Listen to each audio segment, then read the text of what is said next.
This first comic is a really funny dude. You guys are all gonna love him. He's pretty good. He's pretty damn good. If I don't say so myself. You guys are absolutely gonna love him. Give a warm welcome to Glenn Laurie, everybody.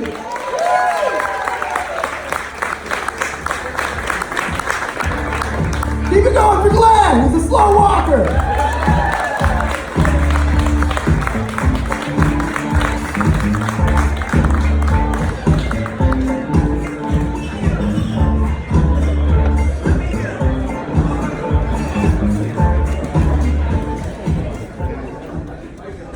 Good evening, everyone. My name is Glenn, G-L-E-N-N. Middle name is Mark with a C, and Laurie is L-U-R-I-E, but it's been spelled 20 different ways. So I tell you that because whenever I call customer service and give them my information, they always ask me, am I sure about the spelling? So I'm all about transparency, and the reason I'm up here tonight is I have Parkinson's, and one of the goals I set for myself was to put this on a bucket list to do stand-up comedy, but I do my stand-up sitting down. So, my voice doesn't get loud, so I'm going to need everybody to pay attention, but I'm very lucky. I'm supported by a great group of people with my Parkinson's, strong family ties. My support group is great. Whenever we get together, we start our meeting off with a secret handshake.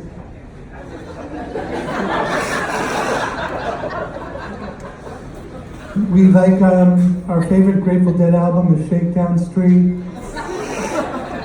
We like our martinis stirred, not shaken. Our favorite restaurant is Shakey's.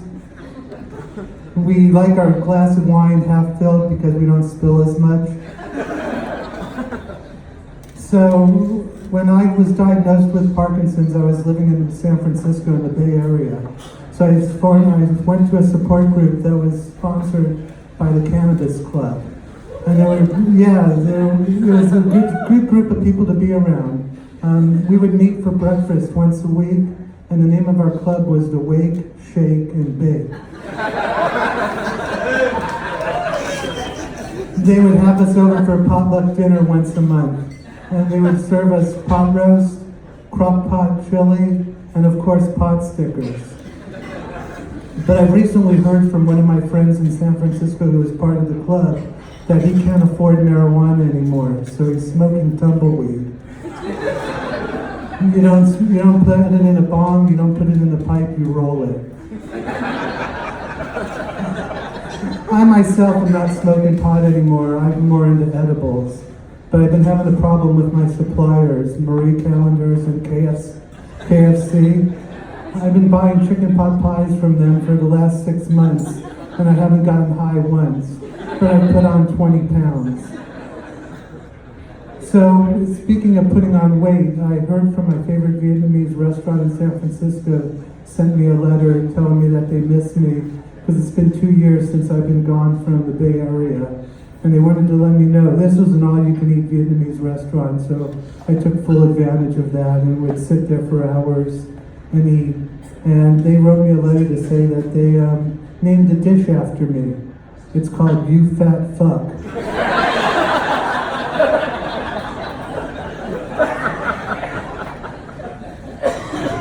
So I was a little nervous coming here today, and I don't know why I was nervous. Before coming down to the show, I stopped off at my favorite microbrewery massage parlor, the Happy Ending. It was mug and tug night. It's an expensive beer, but you leave with a smile on your face. I'm only good for one. I need to take a nap if I have to go a second time. Driving down here, I got pulled over by North Carolina's finest. They said I was going too slow on the freeway, and were pretty convinced I was under the influence.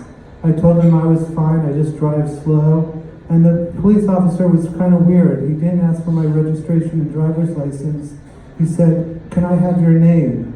And I looked at him and I said, "You could, but that'd be a hell of a coincidence." He said, "You think you're a funny guy?" I said, "I'll know in 2 hours at Heist Brewery." So as I said, I've been in North Carolina for 2 years, and adjusting to the state has been pretty interesting. I'm not used to the public swearing, tobacco chewing and spitting, the farting and belching in public, the wife beater t-shirts, the Confederate flag tattoos, and we're just talking about the elementary school kids. So the weather's been pretty wild for all of us. I know in California everybody's underwater. There was another earthquake. They've got droughts. But here on the East Coast, it's been pretty wild dealing with my first hurricane, Florence, and we just had a lot of rain and wind. We didn't have as bad as other people in the state. But I was watching a lot of Weather Channel, and I was blown away by the meteorologist. She kept on saying she was expecting 8 to 12 inches that evening. And I would scream at the TV going, "Good for you, I need to know how much rain we should expect." So, I have things I think about a lot, like, is it just me, or do people really wash their hair with a product that has poo in its name? Alright, that one I'm over, that one will bury that. When I lived in San Francisco, I had a candy route and would deliver candy to the lesbian community in the city. My favorite candy bar was Hershey, no nuts. When I was dating, I haven't had luck dating in North Carolina, so I went to an online site that had women from Thailand, and I met one who just moved to the area about 3 weeks ago. Her English was okay, we were able to communicate, but I kept asking her, "Where are you from?" And she would keep on telling me, "Hammerdick, Hammerdick, Hammerdick." And I finally realized she meant Bangkok.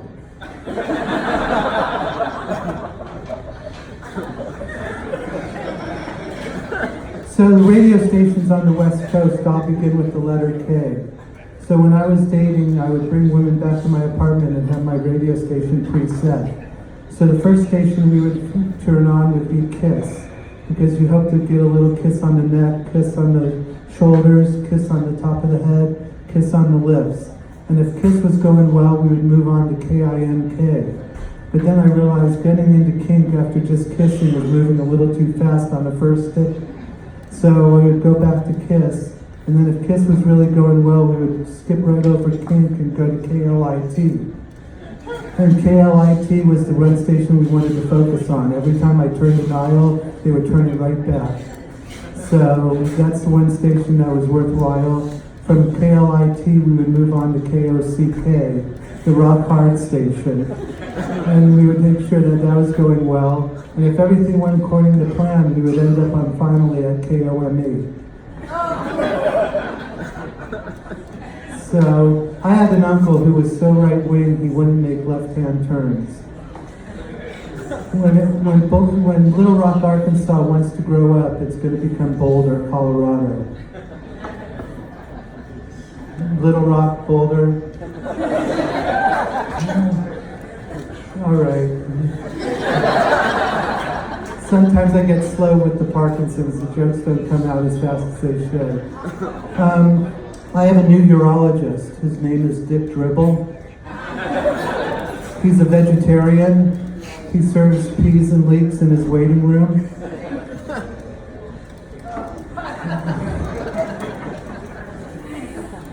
So, what else can I tell you? Oh, my favorite two new band names are Hockaloogie, which is a band out of San Francisco. Their tagline is, "We're snot for everybody's taste."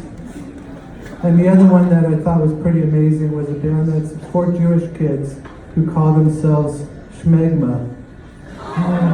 Now, if you can get the joke out of that, that's pretty funny. Jewish kids are circumcised, so Schmegma. No. All right, it's just somebody got it, so I appreciate that. I'm trying to think, there was something that I had to add to that, but I'll get back to it.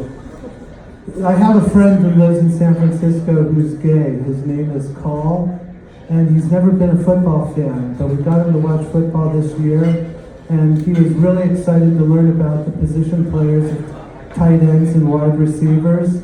But what really got him excited was realizing that occasionally the referee blows a call.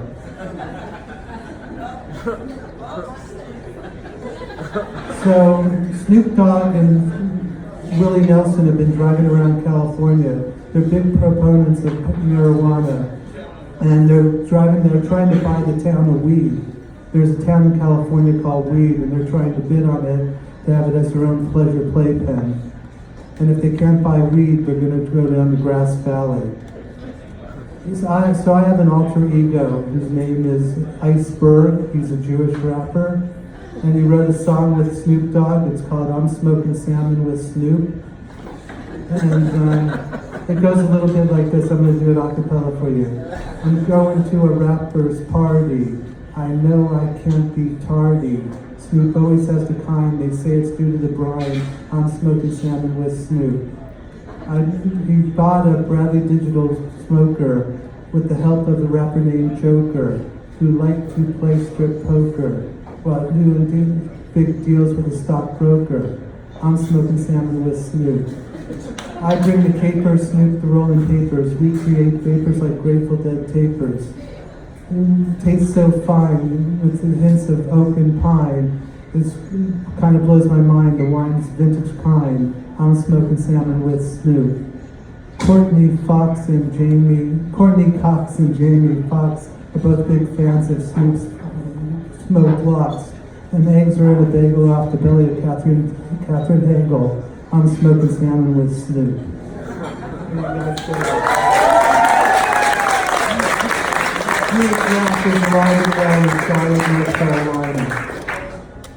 So, one of the things I do, I have a PR degree, and I do marketing for nonprofit organizations. I try and help them out.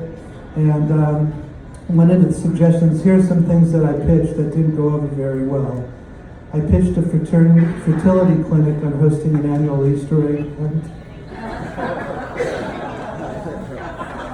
I pitched the Bulimia Society on hosting an all-you-can-eat buffet. I pitched an ED doctor on going after Grateful Dead fans, deadheads. What else did I pitch? I pitched a gastrointestinal doctor on handing out whoopee cushions at gas stations.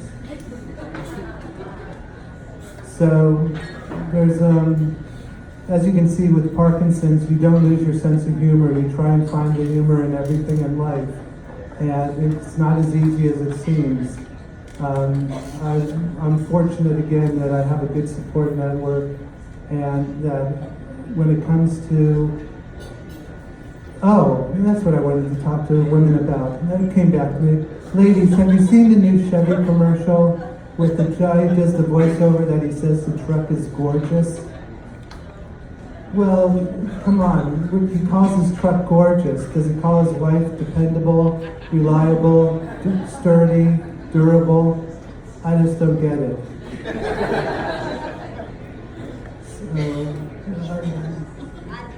I think I'm going to probably wind down on this one, but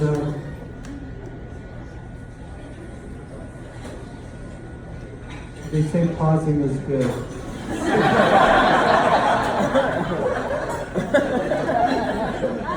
So I'm playing for laughs now.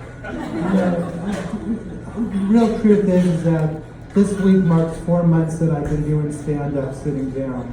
So I'm still learning the business. I've been fortunate to work with some good comedians. And when you see me shake like this, it means I do need a martini stirred. But I want to thank you guys for all coming out tonight and giving me a few claps and some laughs. The next two comedians are great. We're really lucky to be seeing them tonight. I've had the pleasure of working with Jeremy a couple of times, and I'm really looking forward to seeing Paul and his program. So thanks a lot, you guys. It's been great giving me a few minutes of entertainment, and hopefully we'll do it again.